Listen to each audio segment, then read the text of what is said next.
The stars outside the command deck shimmered like distant fireflies, cold and silent. Captain James Carter stood with his hands behind his back, staring through the thick glass wall of the Vanguard's bridge.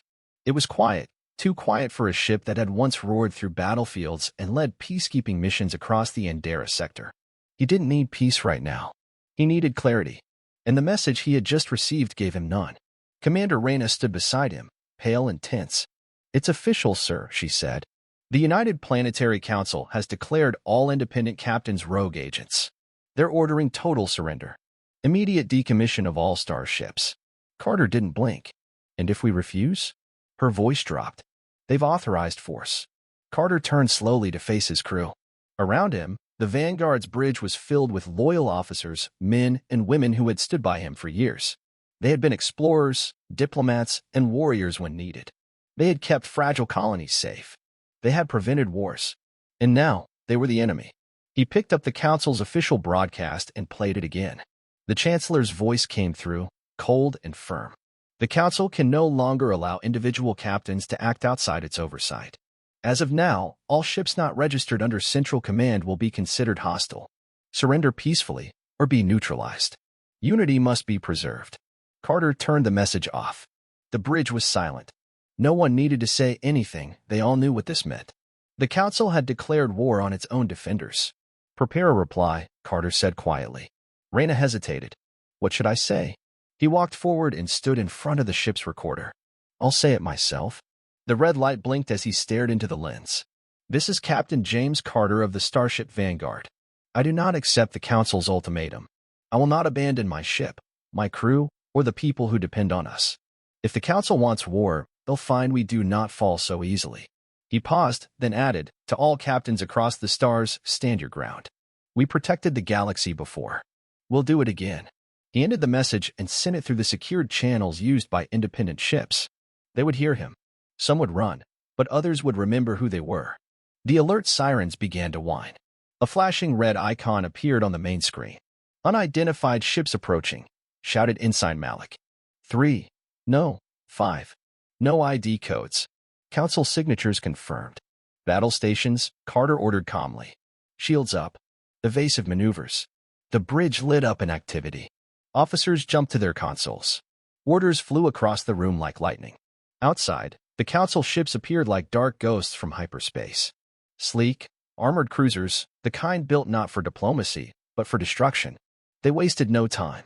Plasma beams lit up the void, lancing toward the Vanguard. The ship shook under the first barrage. "Minor hull damage on the starboard side," reported the engineer. "Shields holding." "Return fire," Carter said. The Vanguard's cannons flared to life, hitting one of the Council ships with full force.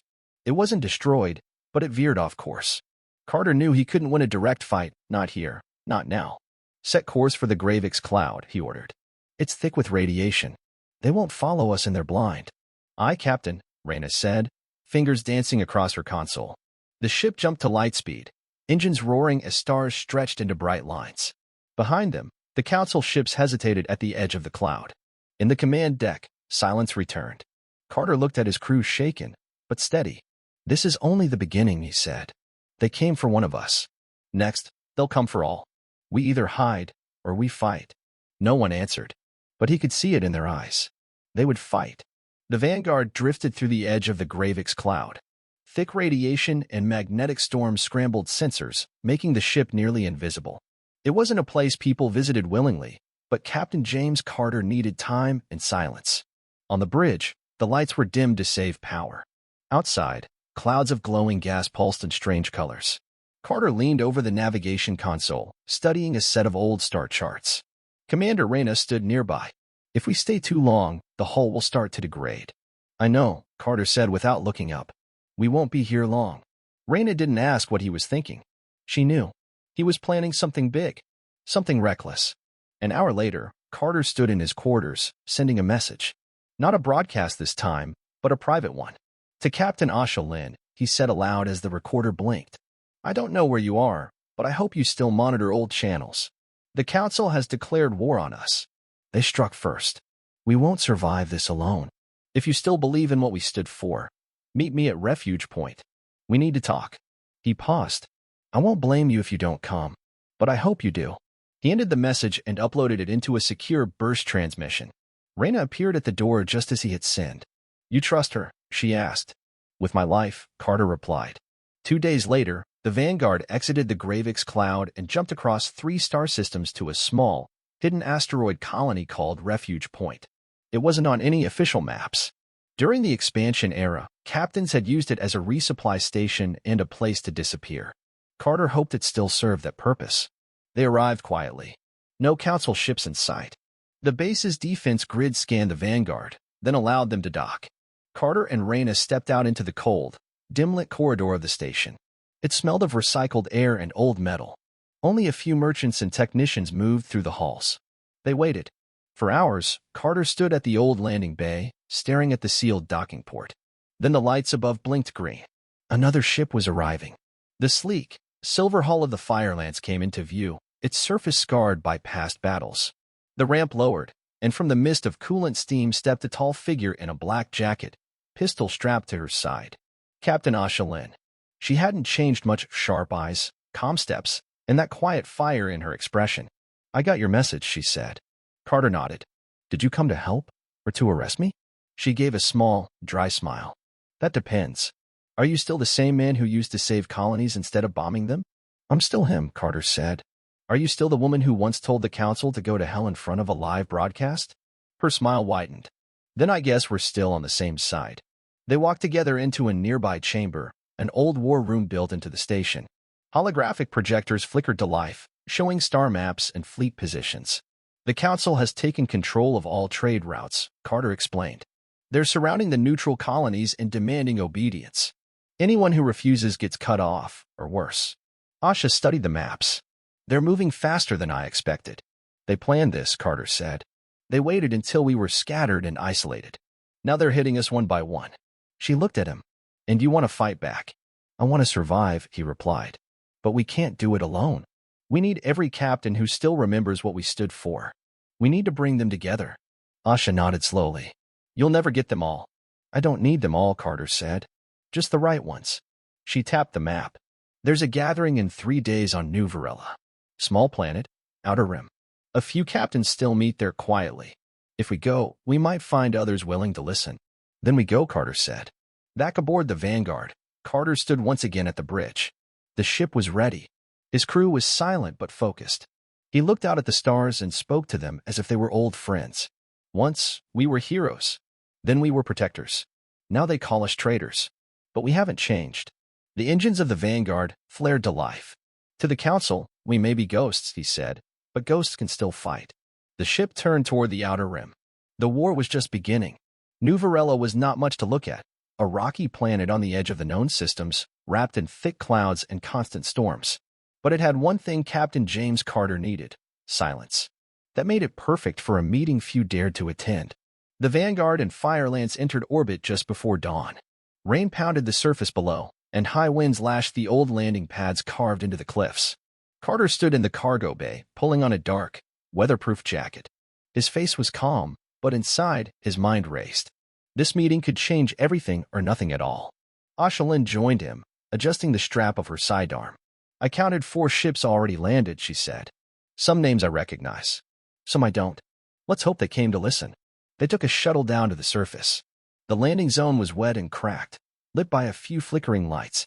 Men and women in plain gear moved through the rain, eyes sharp, hands never far from their weapons. The meeting took place inside a hollowed-out bunker deep within the cliffs. It had once been a supply depot during the expansion era, but now it served as neutral ground for captains who had nowhere else to turn. Carter and Asha stepped into the main chamber. Around a long metal table sat 6 captains. Some were old friends. Some were strangers. All of them had fought in wars the council liked to forget. "Captain Carter," said a grizzled man with gray streaks in his beard. "Didn't think I'd see you after the fall of Talios." "You saw the fight," Carter replied. "Not the reason for it." Another captain, a woman with a long scar over one eye, leaned forward. "We've all seen what the council is doing. Colonies blockaded. Supplies cut off. Ships destroyed for not reporting in. But fighting back," said a younger man. "That's a death sentence." Carter stepped closer to the table. "We didn't start this war, but we're in it now. The council wants full control. Total obedience. We've seen this before: quiet systems first, then the louder ones, and then the ones who only want to live free. They'll come for all of us, sooner or later. And what do you suggest? Asked the scarred woman. We band together and paint targets on our backs? No, Carter said. We choose our battles. We fight smart. We protect the systems that can't protect themselves. We show people they have a choice. A tense silence followed. Rain beat against the metal roof above. The captains looked at each other, weighing old loyalties against new risks. Finally, the older man spoke. I'll follow you, Carter. I fought under worse banners. The woman nodded next. You'll need fuel and firepower. I've got both. One by one, heads turned toward Carter. And one by one, they agreed. The youngest still looked uncertain. You realize they've put a price on your head? I do, Carter said. But they'll have to catch me first. Later that night, back aboard the Vanguard, Carter stood before his growing crew. Today, we gained allies, he said. But the Council won't sit still. We hit them once, they'll hit back twice as hard. Commander Reyna stepped forward. Where do we go next? Carter brought up a hologram of a small system on the edge of Council territory. Rigel, 9, he said. Mining colony. No weapons. They sent a distress signal last week. Council ships are blockading it. People are starving. No medical supplies. Reyna frowned. If we break the blockade, they'll know we're serious. Good, Carter said. It's time they stopped thinking we'd run. The fleet left New Varela before dawn. The rain still poured, but the sky began to lighten. Inside the command deck, Carter took the captain's seat. The weight of leadership settled on his shoulders, but he didn't flinch. He looked out at the stars ahead. We used to fight in shadows, he said quietly to himself. Now we fight in the open. And this time, they wouldn't be fighting alone. The fleet arrived at Rigel, 9 under cover of darkness. The planet hung below, dusty and red, its thin atmosphere stained by centuries of mining. Orbiting above it was a council blockade, 3 heavy patrol cruisers and a sensor relay station. The ships floated silently, like prison guards watching helpless workers below. From the bridge of the Vanguard, Captain James Carter studied the screen. His eyes narrowed. Status? He asked. Commander Reyna answered quickly. Blockade ships are scanning all incoming traffic. No one's allowed through. No relief ships, no transports. Anyone who tries gets turned back or destroyed. Carter nodded. Any contact from the surface? We intercepted a message, she said, pulling it up. Short and desperate. A voice crackled over the speakers. Tired. Weak. To anyone listening, we're running out of food. Children are sick. Council says help is coming, but it's been weeks. We need aid. Please. The message ended in silence. Carter stood still for a moment, then turned to his crew. We're breaking that blockade. The room went quiet. Captain, Reyna said, those ships outgun us. Even with Asha's fleet, we're still outnumbered. We won't fight them head-on, Carter said. We're going to hit them where they're blind. They held a quick meeting in the strategy room. Asha Lin and 3 other captains joined via secure holofeed. Each of them knew what they were about to do was dangerous, but none backed out. Carter pointed at the orbital map. Here's the plan. We fake a supply convoy heading in from the far side of the system. When the Council ships turn to intercept, Fire Lance and Vanguard move in fast. We disable the relay station, jam their comms, and punch a corridor through. The rest of the fleet drops in behind us with supplies. Won't be pretty, Asha said. But it's bold. I like bold. They launched 6 hours later. The decoy convoy jumped into the system first, 3 old cargo ships with reinforced hulls, just enough to look real. As expected, the Council cruisers turned to intercept. Carter gave the order. Now. Vanguard and Fire Lance dropped from hyperspace just behind the relay station. The sky lit up immediately. Turrets fired. Shields flared. Carter stood firm on the bridge. Target the relay tower. Ion rounds only. I want it offline, not destroyed. The Vanguard fired a volley of precise shots. The tower sparked and went dark. Comms are jammed, Reyna confirmed. They're blind. The 2 ships blasted forward, cutting between the scattered patrols. One of the Council cruisers turned too slowly and caught a direct hit from Fire Lance cannons. Its engine sputtered, and it drifted into a low orbit, powerless. Inside the Vanguard, Carter kept his voice steady. Drop the corridor beacon. Tell the relief fleet to move in. Within moments, 8 support vessels appeared, freighters filled with food, medicine, and clean water. They dove into the cleared path and began their descent to Rigel, 9. The Council cruisers scrambled, trying to regain formation, but it was too late. The resistance had broken through. On the planet below, hundreds of colonists gathered at the edge of the mining station as dropships landed. Supplies poured out. Doctors and volunteers ran to help the sick. Children cried. Some stared in shock. Others clapped or simply knelt in relief. From the top of the main control tower, an old miner looked up at the sky and saw the symbol on the Vanguard, the broken sword inside a ring. The captains, he whispered. They came back. Back in orbit, the Vanguard pulled away from the battle zone. The Council cruisers did not pursue. Without their relay, without orders, they waited confused and disconnected. In the command deck, Asha's face appeared on the holoscreen. Her ship had taken damage, but she was grinning. Nice move, she said. You're making a habit of this. Carter gave a small smile. We didn't win the war. But we reminded them, we're still here. Reyna walked up beside him. You think the Council will let this go? No, Carter said. They'll come harder next time. We embarrassed them. And that's something men like Chancellor Doran don't forgive. He turned to his crew. But we saved lives today. That matters. That always matters. As the fleet moved out, Carter stood at the window, watching Rigel, 9 shrink behind them. The galaxy had changed. And now, so had the Resistance. The skies above Halon Prime were clear and bright, but trouble moved just beyond the edge of the system.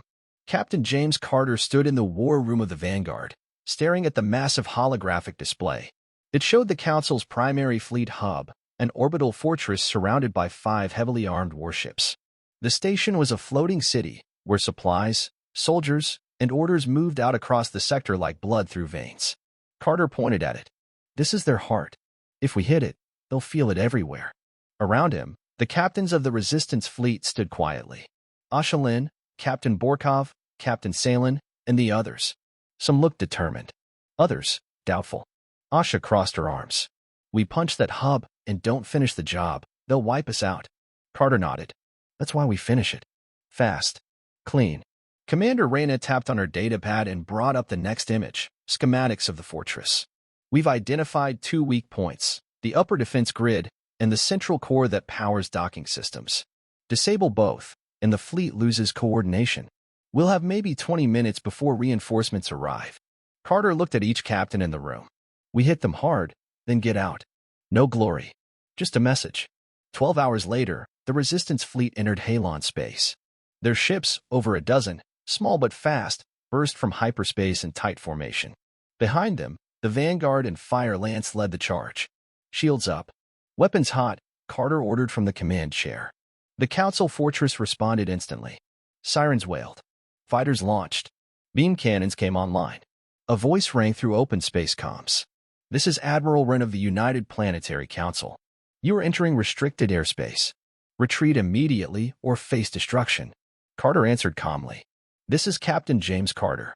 We don't take orders from tyrants. The channel went dead. The battle began. The Resistance ships moved like wolves, striking in coordinated groups. They took out the outer defense satellites first. Explosions lit up the sky. Carter focused on the defense grid. Fire on the grid controls. Take out those cannons. The Vanguard's main guns fired a barrage of ion blasts. The station's shields held for a moment, then failed. The upper defense grid shut down with a burst of static. Grid offline, Reyna reported. 1 weak spot down. But the Council fleet was fighting back hard. One Resistance cruiser took a direct hit and spun out of formation, smoke pouring from its engines. On the other side of the battlefield, fire ants dove beneath the station and targeted the docking core. Asha Lin's voice came through the comms. Docking controls locked. 1 more hit should do it. Then her ship rocked violently. Alarms blared. Asha, Carter shouted. I'm still here, she answered, coughing. But they clipped my engines. I'm not going anywhere fast. The docking core exploded in a burst of light. The core is gone, Reyna shouted. The fleet's command is in chaos. Council fighters scattered. Without the station guiding them, the enemy ships began to fall out of sync. But it wasn't over. A massive warship turned toward the Vanguard. Its hull was dark and long, twice the size of Carter's ship. That's Wren's flagship, Reyna said. He's coming straight for us. Carter's jaw tightened. Bring us to intercept. We're not leaving until he hears us loud and clear. The 2 ships closed in. Lasers and plasma beams lit up the space between them. Inside the Vanguard, the hull shook. Sparks flew. Crew members scrambled to hold systems together. Shields failing, the engineer called out. Hull integrity dropping. Hold steady, Carter said. Target their engines. Disable, don't destroy. The crew followed orders. Despite the chaos, they fought with precision. A final shot from the Vanguard struck Rin's engines directly. The Council ship shuddered, then stopped dead in space, systems failing one by one. Carter stood, breathing heavily. Open a channel to the station. Reyna activated the comms. This is Captain Carter, he said. We could have destroyed you. We didn't. We don't want war. But we will not kneel. We are not your property. We are the Resistance.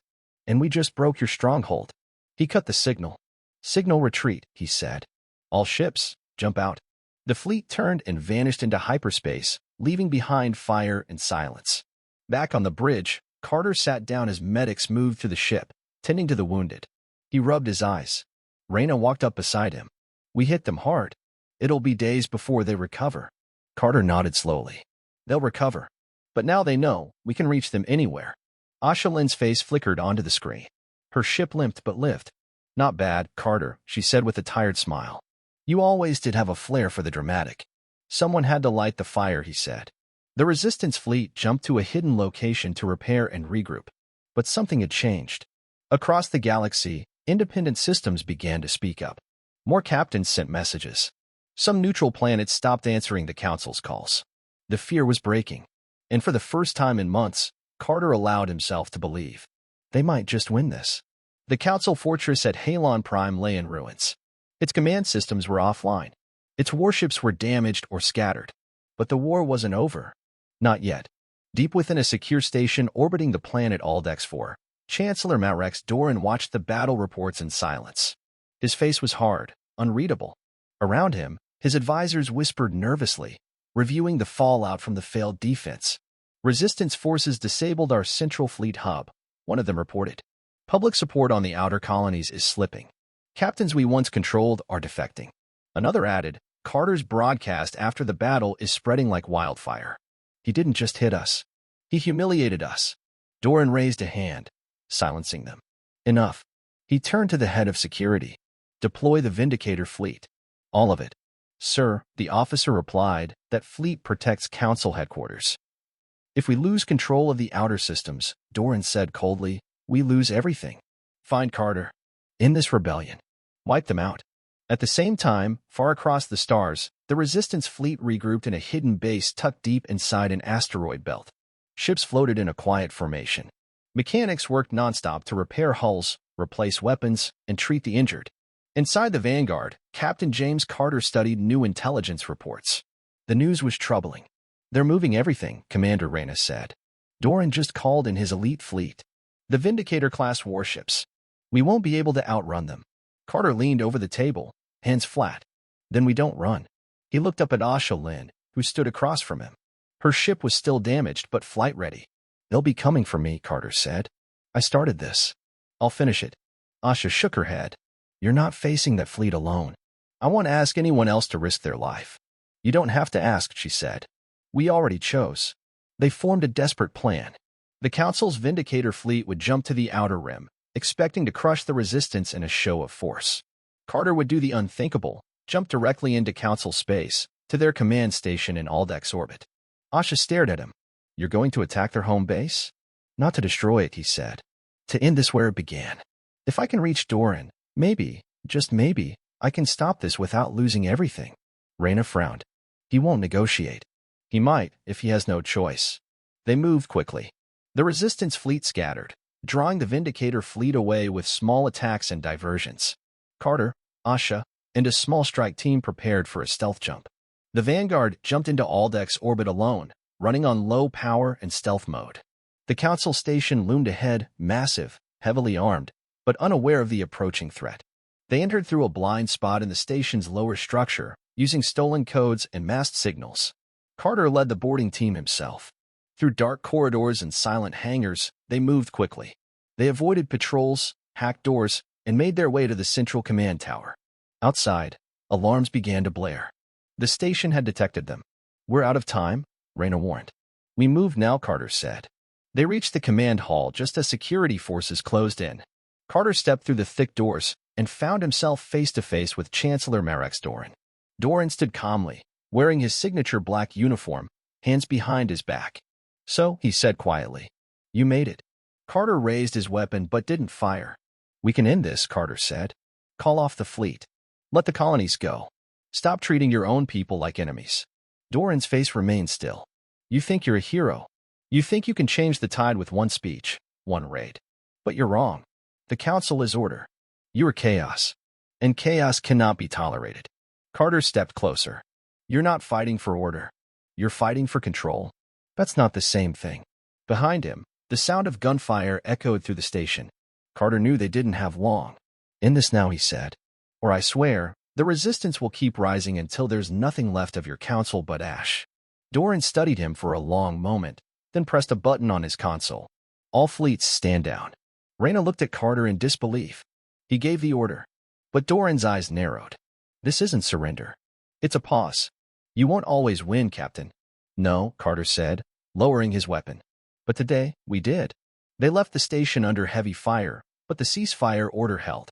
Back aboard the Vanguard, Carter watched from the bridge as Council fleets began to retreat from occupied systems. Colonies reported that blockades were lifting. Supply routes reopened. The war, for now, was over. Asha appeared on the screen, smiling faintly. "You did it. We all did." That night, Carter walked alone through the quiet halls of the Vanguard. The war had taken its toll. Friends lost. Ships destroyed. Wounds that would never fully heal. But as he looked out the window and saw the stars shining freely once more, he allowed himself one deep breath of peace. Tomorrow, he would face whatever came next. Tonight, he had one. The stars over Freeport Station burned bright that night, cold and quiet after the storm. It had been 3 weeks since the ceasefire. 3 weeks since Captain James Carter stood face-to-face with Chancellor Malrex Doran and forced the Council to retreat. Across the galaxy, word had spread like wildfire. The resistance had won. For now. But peace was fragile. Carter stood at the balcony of Freeport's Central Command Tower, overlooking the hangar docks. Below, mechanics moved between ships. Pilots stood in quiet groups. Supplies were loaded into freighters headed for recovering colonies. Life was moving again. Slowly. Cautiously. Behind him, Commander Reyna stepped forward. Message just came in from the Council. Doran stepping down. Officially calling it a strategic transition. Carter nodded. They're trying to save face. She handed him a data pad. New leadership is proposing a summit. They want to negotiate with resistance leaders. Draft a new treaty. He glanced over the message, then set it down. Will you go? She asked. No, he said. I've done enough talking. Reyna smiled faintly. Then who leads now? Carter looked out at the ships, the people, the future that waited in silence. Someone else. Someone better. Later that day, in a large hall at the heart of Freeport, dozens of captains gathered. Asha Lin stood at the front, addressing them. She spoke with calm strength about rebuilding, protecting the fragile peace, and keeping power in the hands of those who earned it. Carter stayed at the edge of the room, unnoticed by most. He didn't need applause. He didn't want command. He only needed to know the fight meant something. When Asha finished, the captain stood in applause, not just for her, but for the moment. For the choice to rise instead of obey. Afterward, she found Carter in the corridor. They're asking for you, she said. He shook his head. This was never about me. I was just the first to say no. You all did the rest. Asha leaned against the wall. So, what now? I'm going back to the stars, he said. There are colonies still hurting. Worlds forgotten by both the Council and the Resistance. I'll help where I can. She smiled. Still running toward trouble. He chuckled. Someone has to. The next morning, Carter boarded the Vanguard. It was quiet, smaller than before. Many of his crew had moved on to help rebuild or join the new alliance.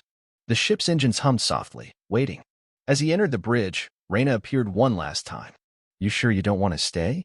They'd make you a hero. Statues, medals, maybe even a holiday. Carter smiled. I've had enough statues built for the wrong people. He took the captain's seat. Course. Reyna asked. Outer Rim. There's a colony near the fringe. Got hit hard. They need supplies and someone to guard their transport routes. She tapped the controls. Plotted and locked. Then let's go, Carter said. The engines flared. The ship lifted from the hangar deck and soared into the sky. As stars stretched across the view, Carter sat back in silence. There were no crowds. No cheers. Just space. Just purpose. He had fought the Council. He had led the Resistance. He had helped break the chains. Now, he would help build something better. Not with speeches. Not with power. But with action. One planet at a time. One person at a time. He looked ahead, eyes focused. There's always another star to protect.